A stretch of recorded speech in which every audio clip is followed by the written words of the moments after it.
Hi everyone, good evening and welcome to episode 15 of They Call Me Coach. It's my extreme pleasure to welcome our guest this evening, London-born, Sadie Mason. Good evening, Sadie. Hi CJ, how you doing? Yeah, I'm really well, and I want to start the show by saying how grateful I am for you stepping in. We did have a different guest on the books this evening, and literally, I think I called Sadie yesterday and said, Sadie, I really need a favour, and yeah, you came to my rescue. So we really appreciate you. I know you've just been on some different calls today, and I think you left the call earlier just to get on the show on time. So thank you very much for doing that. No problem, it's okay. Um, I mean, obviously, every week we always sign in a little bit early, and I was just kind of reflecting, kind of with Sadie, that sometimes you think you know someone, and then when you do a little bit of research, you realize that you don't really know anything about that person at all.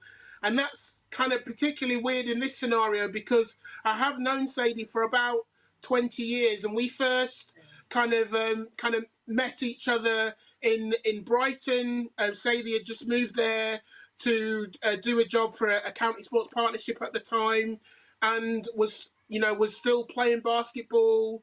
I say still, she was playing basketball, albeit that we met in a local league scenario. Eventually, we did play some National League basketball as well. I was coaching, Sadie was playing. So we knew each other for a time, and then we had a bit of a break. I left Sussex, and then almost 15 years later, we've become reunited through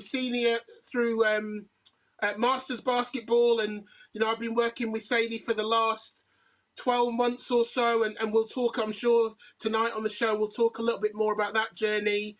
But as we do every week, we start by getting the guests to tell their stories. Now, like I say, I thought I knew you, Sadie. I thought, 20 years, that's a reasonable time to say, oh, yeah, I've known this person for a long time. But what I didn't realize until my wife encouraged me to have a look on the history of English basketball on Facebook. And if anybody hasn't already kind of checked into that, you definitely want to do that. Go onto the page, sign. I think you just click to join the page, and that was a pretty quick process for me. And then type in the search bar, type in whoever you like, but type in Sadie Mason, and you will be amazed at the amount of stuff. Oh dear. Not just. I mean, we're going to talk about the journey tonight, but just the amount of memorabilia that Sadie has collected over the years of all these kind of different teams and organizations that you've been a part of, Sadie. I was overwhelmed, and the fact that you could remember everyone's names and you were picking people out of photos, and also the fact that you're still doing all of this and still playing the game. I just think it's amazing. So I really look forward this evening to you kind of talking about that journey and talking about, why and how you're still involved in the game of basketball. So yeah, let's start. If you could give us, and don't spare anything. So, if the whole show is just you telling us about your basketball journey, I can live with that. So yeah, give us a summary of how you got into the game and where did it all start for you, and how did you get to where we are now? So that's scratching a big surface, I have to say. So good evening, everybody. I started playing at school, like most folk. I was born not in Newham actually. I was born in Hackney, and moved to Newham when I was quite young, and was introduced to basketball in secondary school. I think what they would call year 7 now, so the first year of secondary school, and was playing a variety of sports, which I really enjoyed: netball, hockey. Okay, not so much hockey.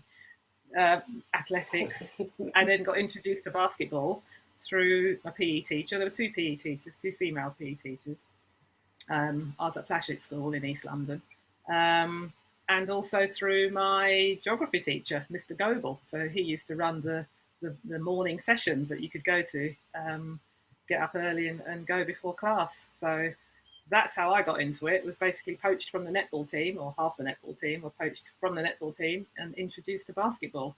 So I'm eternally grateful to our teachers for um, coaching us and just having faith in us and developing our skills, because the cohort of girls that I was with got to the national finals. I remember this. We played at Swiss Cottage. Everybody wanted to play at Swiss Cottage in London. It was a fabulous court. I'm not sure it exists anymore, but that's in Camden. Um, and I can recall we won the national championships. I think it was the under 16 squad at the time, against Firth Park School from Sheffield. And those of you that know basketball will know that's the school where Betty Cadona um, coached and put through a hell of a lot of fantastic players, including obviously her own two daughters, who I then played with at international level, at junior level, certainly. That's Vanessa. And from there on, I was, just selected for the regional squad, so London area, Southeast region, made my way up through the talent pathway, and 77, 78, 79, I was playing international basketball at under 18 level. Now, they changed all the categories, because they were, when we were playing, I think, under 15, under 17, under 19. So that's the pathway I went through. And that kind of opened my eyes to travel abroad, because I can't see that I would have done that from my background at the time. Played in various Europeans at under 19 level, captained England under 19, progressed to the senior team in 1984. So I was capped for the first time at the Four Countries in Meadowbank in Edinburgh in 1984, and the same year selected for the full GB senior women's squad. And we went and played over in Cuba, of all places, for the pre-Olympic qualifying tournament. So, for someone who had never played basketball at age 11, by the time I was turning 19, 20, I was traveling in Cuba and representing Great Britain. It was awesome. You could never have imagined that at all. Well, certainly my parents couldn't have anyway. So I played with London YMCA. So I moved from playing for Newham, where I met the likes of Caroline Charles, who was playing back then, and graduated to coaching through Brixton, etc., and started Newham Youngbloods. And that's another legacy, another person that, I think has contributed a hell of a lot to basketball. So her story will be one to hear as well. But yeah, having sort of gone through that pathway, I went to university, Brighton Polytechnic at the time, now University of Brighton, studied sports science, and had the privilege of being selected for the Great Britain students team in '83, where we travelled to Edmonton and played in the World University Games, and that was an eye-opener. 2 years later in Japan, where I captained the team, and 2 years later again in Zagreb in Croatia. So again, fabulous competitions. I think it was probably the first time in Edmonton that I realised basketball could be played to such a high level. Aside from the European that I'd been to that year, this was a world stage, a world platform. And for an 18-year-old in Edmonton, seeing the stars of the future playing, it was just fabulous. I think in '87 was the last time I ever would have clapped eyes on the great Drazen Petrovic. Now, he's probably my age, but as you know, he went over and played in Portland and unfortunately died prematurely in a car crash. But to actually have clapped eyes on him and seen him play, and to know that he was going to go on to be such a fabulous superstar was just awesome. So to be sitting there, I don't know, representing Great Britain students and having all these people around you was amazing, and I think one of the highlights in Japan was actually we were drawn in the same pool as USA, and on that team were people like Lisa Leslie. I mean, absolutely awesome. She was just beginning, so she was a little bit uncoordinated, but she could still, slam dunk and chuck my basketball out of court if I tried going past her. But yeah, I tried. It was awesome, basically. And through basketball, I've seen a lot of the world, made a lot of friends, and tried to keep in touch with them. And I think that journey took me through playing London YMCA. I played Division One for the whole of my career until I've moved to Scotland, and then played Division One in Scotland as well. So I moved up there in '95. But for the whole of the time I was in England, I played for London YMCA, and that was because when I played for Newham as a schoolgirl, the coach was Leslie Mowbray, and she played in one of the first women's teams that ever formed the National League. So she played at London YMCA and she worked there, and encouraged a few of us from that Newham team to join, and that's what we did. And we had, I spent my time sitting on the bench. Don't get me wrong, but in those days we had, I think, 3 divisions in the London League, so there was opportunity to play lots of games and to improve your skills. It was absolutely fantastic. It was just a breeding ground of basketball, London, I thought at the time. So all of my career was spent at London YMCA. We had our highs and lows. Our highs were getting to Wembley twice within 10-year span, I think it was. We didn't win either championship, but some great memories and really, really good atmosphere to be playing in. So yeah, that was me. Moved up to Scotland in '94, '95, got married. My husband was living up there, 2 children, and got the job as director of basketball, which was a really fabulous opportunity. I met the then chair, Bill McInnes, rest in peace. He passed away a few years ago, but a fantastic advocate for the game in Scotland. Very calm, very measured, very knowledgeable, and obviously a great former GB international himself. So a very well decorated person and player, and well respected. I came back down pretty quickly, actually, within about 4 years, because my husband changed his job. He worked in quite a narrow field of engineering as it is, and he transferred down from the university where he was working in Glasgow down to Brighton. So we came full circle pretty much. So I left Scotland and came back down here, which is when I met you. So there's the 20 years potted history of before I met CJ. So it was good. But what else can I say? I think playing basketball and keeping women playing in the game has been a passion for me, and supporting the sport. So when I couldn't play Division 1 anymore, I played Division 2 with Brighton, and then discovered the world of Masters in about 2010. So I would have been sort of mid-40s by then. Played with some of the girls in Sussex who played in the Sussex League. But then I kind of thought, I think it's time that I got a few more of the players that used to play in London. I'd like to reconnect with them. And that's what I did. We formed Pick and Mix. I reached out to a lot of the players that I'd formerly played with in London, with a few others. Invited some of the local girls that were 35 plus to play. And we formed Pick and Mix, which is the name for the team, because we are a mixture of players from all over the shop. But I think even before then, I was juggling that with work, but still feeling I had a lot to give back to the sport. So I volunteered in 2012. So I went to the Paralympics. I volunteered as a London Olympic volunteer as well. But the time that I was actually team manager for England under 18 ladies, women, girls, corresponded with the opening ceremony of London 2012. So I couldn't really be in Macedonia and London at the same time. So I opted to stay with the junior women and went out for their Europeans with them. So I had 7 years as England under-18 team manager, which then the latter 2 years was GB after our membership went over to FIBA as Great Britain. And at the same time was kind of thinking, I'd still like to play. I saw that international buzz again, and the world of Masters opened up. So, we've been travelling to places in Ireland, Spain, Italy, been to Latvia to play Masters. It's just an absolutely fantastic opportunity. Basketball just keeps giving. There you go.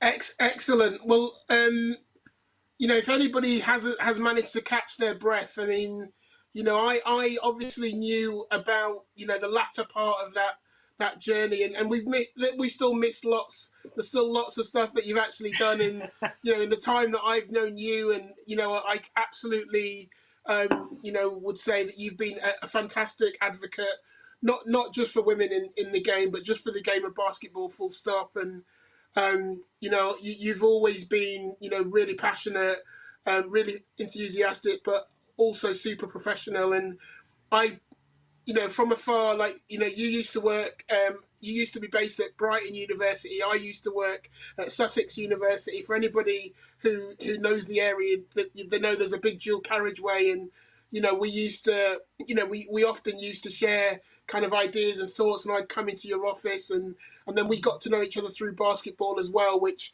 was a really really interesting time for me as a basketball coach. I had been coaching a long time by that point, but still knew relatively, little. And I became an assistant for Phil Waghorn, who now works in the Nottingham area. Um, and I used to come to these sessions, and I was super excited to be, involved in National League basketball, but at the beginning didn't get to coach a lot. And Phil, if you're listening, you should have used me more, definitely, because I had loads of ideas and loads of kind of enthusiasm for the game. But ironically, I actually did get to coach quite a lot, because Phil invariably would get chucked out of games at least 3 or 4 times a season. So I did get to coach there, and then I remember and then that. yeah, yeah. And then I left. I left Sussex in about 2005. There was an opportunity to come and work with Michael Ball, and Lee Ryan. I know you know Lee because he was one Yeah. of the coaches that you worked with during your time at England and GB. And I came over there. And then you talk about pick and mix, and the connection for us is that Lynn was involved in a couple of those kind of teams. Really, she was. This was probably about Lynn's third or fourth retirement. Lynn's my wife, and um, you know she has been totally rejuvenated by that opportunity to play Masters basketball, and to do a few tournaments.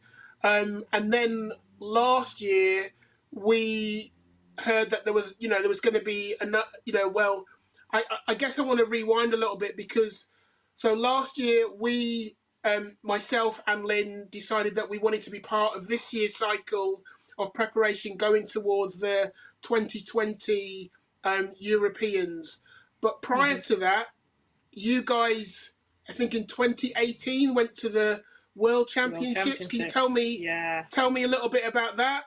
Sure, sure. So when we started Pick and Mix in 2016, 2015 it was, October, and we got Lynn back involved, and we took 2 teams to the GB Masters, one over 35A and over 35B, and ended up winning both categories. And I think that's where we got the bug. And one of our players, who you'll know, Anta Rixtina from Latvia, she said, well, why do you not get involved with FIMBA? So I said, well, what's FIMBA? Never heard of that. She said it's the International Federation of Masters Basketball, the equivalent of FIBA, but for Masters players. I don't know anything about it. And then another one of the male players who lives and works in Rochdale, Simo from the former Yugoslavia, said to me, you really have some good teams that we think could compete in these international tournaments that are organised by FIMBA. So I said, well, how do we go about it? So I did a little bit of research, and seemingly it's an international organisation, similar to FIMBA, same sorts of memberships, except they're looking to encourage and to promote basketball for people that are over 35 and all the way up to 80. I was amazed that there are tournaments, international tournaments going on for people of our age category. So why are we running up and down with players, in Division 2 or in local league, who are half our age and twice our speed, when we could be playing basketball with people of our own age? I had my eyes opened, and literally they just said, look, all you need is somebody in Great Britain to put their hand up as the representative. You don't have to form any big organisations. You just need to put your hand up and say, look, we want to be part of this organisation. And FIMBA were very, very keen for Great Britain to be part of that movement. So I just recommended to them, I just said, look, we already have a GB Masters Association and we have a chair. It makes sense that the chair becomes the British representative, and that's what happened. But in the meantime, I kind of thought, well, from my observations and experience as an international player. If we're going to go and compete in these championships, because we were too, I think this was 2018-19, so or 2017-18, we'd missed the boat for playing in the European Championships in Maribor in Slovenia in 2018. And I thought, well, I'm sure I can organise to get trials held, to get women together, and select the best teams possible to go out. Because if we've got international teams playing, they're going to be quite strong. But you know, with FIMBA, their ethos is they want everybody to play, and although you will have those players that are former internationals or just finished playing National League or just turned 40 or whatever, what the beauty of it is that you can also have teams that just want to play as a group. Um, we didn't know that then, but we know now. But what we did in the past is we held open trials. We worked, an email went out from GB Masters to all the players that they had registered, all the women of that age. And literally, we said we'd hold some open trials. Now, these things are all self funded. So GB Masters weren't able to actually fund us. So we just took the team as a British select, basically. But what we tried to do was put the call out to former international players and former National League players so we could get the strongest teams possible going, because we really wanted it to be a good showing for Great Britain, because it'd be the first time ever that any British teams had gone to a FIMBA tournament. So there we were, getting ourselves ready, did a selection. We had over 50 to 55 women, I think, came to our practices in London when we first started. And then we narrowed that down to 2 teams. We took an over 40 and an over 50 team by selection, and the majority were former internationals and former National League players. So we knew they were strong squads. And yeah, we went off to Helsinki. That's where the World Championships were, in a sub-town called Espoo. Very, very nice place. And our over 40s, unfortunately, were drawn against the 2 teams that eventually won the tournament and came third. So they were drawn against Germany and Russia. Russia won. And it was very, very tough for them, you know. So let's make no bones about it. They had former international players playing there, and probably players that were still active in professional leagues. They were superb just to watch. Our over 50s, we were drawn against, from memory, first game was Argentina.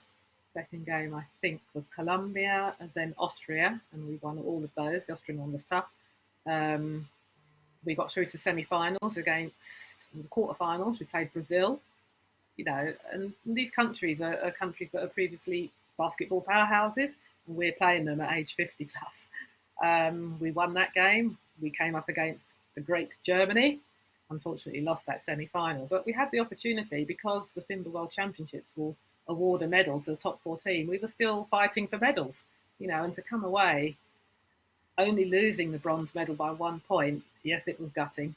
But considering from where we came 2 years ago, no team, no FIMBA representation, to get the team together, fully self-funded. We did get sponsors along the way, and all the players were very good in either finding sponsors, helping to raise money, really looking after ourselves, getting sponsorship where we could.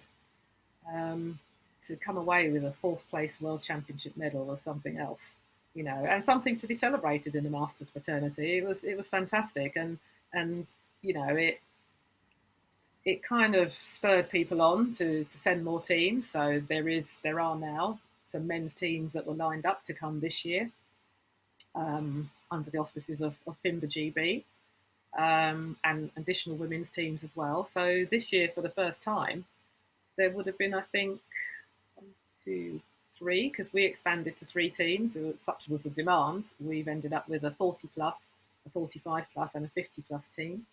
And there were, I think, 6 men's teams, or 3 men's and 6, whatever. I can't remember. But the interest was such that a lot more people wanted a piece of FIMBA. So, yeah, we are where we are now. We were preparing, had done our selections to get the teams ready for the European Championships, which were due to be held in Malaga this year, this week. Oh no, it's probably gone actually, the dates, weren't they? I think it was end of June, beginning of August. That's right. End of June, beginning of July. That's right, end of June, beginning of July. But unfortunately, we couldn't go because of COVID-19. That tournament has been postponed. It will take place next year in Malaga.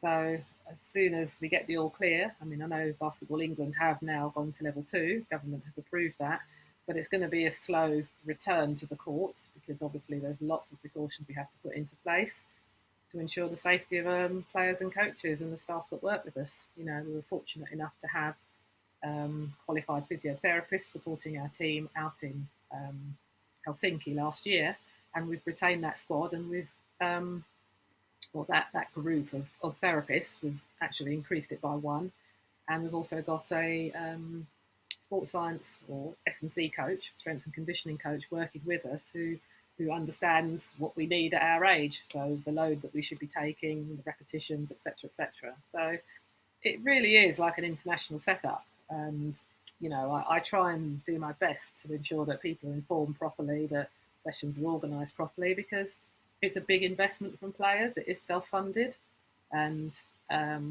you want to ensure that the coaching that they're receiving is high quality, and that the sessions are organised properly, and that they will be looked after. So that's why we have the physiotherapists on site working with them, with the players. So it's been fab, you know, and preparation can be anything from coming to our training sessions to actually the groups going abroad and preparing via an international tournament. We did that last year. We all went to Santander. The over 50s won their tournament in preparation. The over 40s had quite a tough draw from memory again, but it's because, you know, there's a lot more players still playing at that age. Everybody wants to play Masters. It's great. Nothing more I can say other than it always brings a smile to my face, and I'm happy to get more ladies involved in it. Here we go. Well, look, I think that's a great kind of summary in terms of where that program kind of started, and I can attest, being one of the being a member of that coaching team for this year, and I can attest to um, the level of intensity that those women have brought, and you talk about at our age, but actually, I've worked with junior international teams in England. I've worked with senior international teams in Wales. I've worked with GB and England senior women athletes. Being part of squads, being part of the Commonwealth squads, and I know that our program this year compares to all of those experiences in terms of level of organisation, attention to detail, our preparation, our schedule, the commitment of the athletes. I know we've had spoken many times about the fact that this is not a holiday camp. It's not a holiday. It's a performance level program, and I know that for some of the athletes that's been a bit of a shock, but they've adjusted, or they've left. I mean, it's one or the other. Yeah. And yeah, I can't think of a program that I've been involved in at international level that's any more professional than the environment that you've been kind of cultivating with the master squad at Maxi. So it's been a real Thank you. privilege for me to be involved, and again, it's given me another sense of, oh wow, Sadie, she knows all of this stuff, because I always get emails from you and I'm like, oh my god, I don't even know if I would have thought of that. And and I've been, like I say, I've been involved in international teams and performance level basketball for a long time. So I personally, I love being involved in that program. I don't see Masters basketball as anything particularly different, other than maybe we don't score as many baskets on a fast break. But other than that, Fast break? What's that? I'm other than joking. that, it's yeah. Well, you are joking, because honestly, the improvement that I saw just from, I think we started back in kind of September, October last year, and the Yeah. improvement I saw, I'm happily tell people that that we set ourselves a target of being the fittest team that would go out to this year's European Championships, and with the support of you know, you just talked about the physiotherapists and the sports therapists, and you know, Alex, who came in and gave us some great support around strength and conditioning. I know that some of those women had never been in such good shape. You know, they definitely could say they've never been as well supported, and that's even the athletes, you know, like yourself, and you know, there are a number of other names that we could reference who are former international athletes who probably never had as much support as we've given them kind of this year. And that's, you know, not just a testament to you, but to all the staff that have been involved this year. So any staff that are listening, you should all be listening, because I sent a list on our WhatsApp chat. That's the other thing I will say is, I'm on loads of WhatsApp chats. I've never been on such a lively group of kind of WhatsApp chats. I mean, generally speaking, this is just a shout out to the group. I rarely respond because I just can't keep up with the conversation because it goes so fast. Like, those people are on there every single day. They love banter, and honestly, I love being part of that community and part of that family. So, you know, you just mentioned, you know, obviously the situation that we had coming into the tournament. I was feeling super excited about Malaga and what we were capable of doing across all three teams. You know, we set ourselves a target of finishing in the top four in all age groups, and I genuinely feel that that was realistic and that we were kind of on target. And then, yeah, to be kind of struck down by something that's not in your control is incredibly kind of frustrating and disappointing. And you know, I just want to give a shout out to everybody that was involved this year. All the work that you put in, that work hasn't been wasted.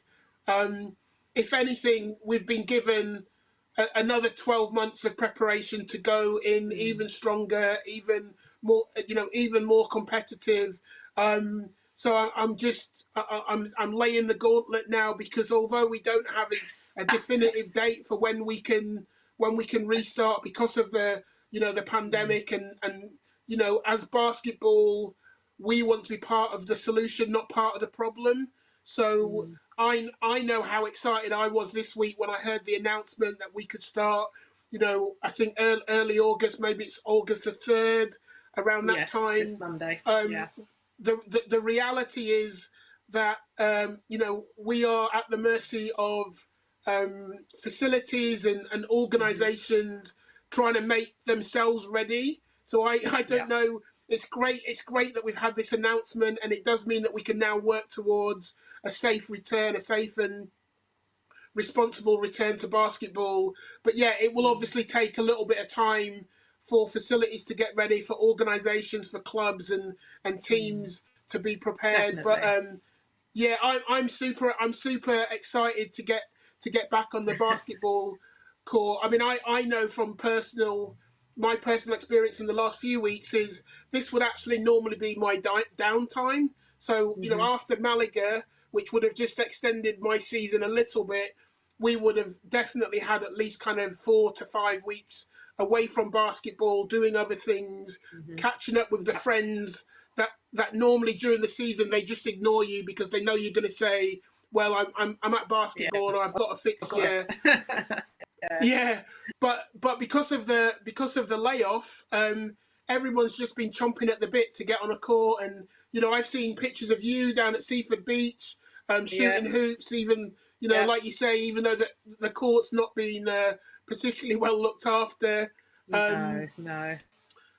So we've all been desperate to get out, and it's probably the most popular I've seen outdoor courts in the UK. I've never seen outdoor courts used as much as I've seen them in the last kind of 6 weeks. So, you know, whatever happens with returning to normal, I hope that continues. I hope that we recognise that we have these resources. They've been there. They've largely been unlooked after by basketballers. You know, they haven't been used. There hasn't been a demand. So, you know, whether it's local authorities or schools that look after these facilities, there hasn't really been a need to keep them kind of up to date because no one's been using them. But hopefully, 2020 will be the year that people woke up and realised, you know, when it's sunny outside, or at least when it's not raining, we should get out and use our local courts. Exactly, exactly. Well, we got some brand new ones at Seaford Head School. Unfortunately, they're locked up. So on my walks Ah, every morning, I'm looking at them wistfully, thinking, can I climb that fence? No, better not. don't They do are it. Don't brand do it. new. There are four of them, and it's like, oh my god, they're just so nice. But no, well, they're nice because I suppose they're behind bars, aren't they? But yeah, Well, I'm yeah, definitely there is looking that. forward to getting back. Definitely looking forward to getting back. You know, one of the webinars I was on this afternoon, two before this one actually, was with Basketball England, where they were just giving the introduction into the return to sport, and they were talking quite sensibly about not rushing back. In other words, don't go full throttle when you're returning to training, and that we, you know, we have to be able to coach and work in bubbles and really look after ourselves. So I'd encourage anyone listening to see if they can tune in tomorrow, 4 till 5, and the day after, because they're really giving some good advice. They had the GB doctor telling us about, you know, how COVID can spread during contact sport. They had the physio telling us about bits and pieces that, you know, we should be doing to look after ourselves before we go rushing back in full contact. So it's about coming back gradually and looking after ourselves. So the new normal is what it's going to be, but it's going to be here with us for some time to come. And I think for Maxis, as ladies of a certain age, we might be in that priority group where we do need to be looking after ourselves. And we know the impact of COVID on black and ethnic minority groups as well. You know, we have a fair proportion of those within our squads. We need to be careful, and we need to have a duty of care. So that's you know, something to consider before we go running back to play, as much as we love it. Absolutely. So, you know, I can say that we're not just talking to the Maxi squad here, but, you know, for anybody returning to basketball, I've been running individual sessions for maybe the last kind of 4 or 5 weeks. So I think, you know, when we were at level 3, you know, we were working in our bubbles. We've been working outside. We've been doing kind of you know, temperature checks, and, you know, wearing gloves and using Mm-hmm. sanitizer.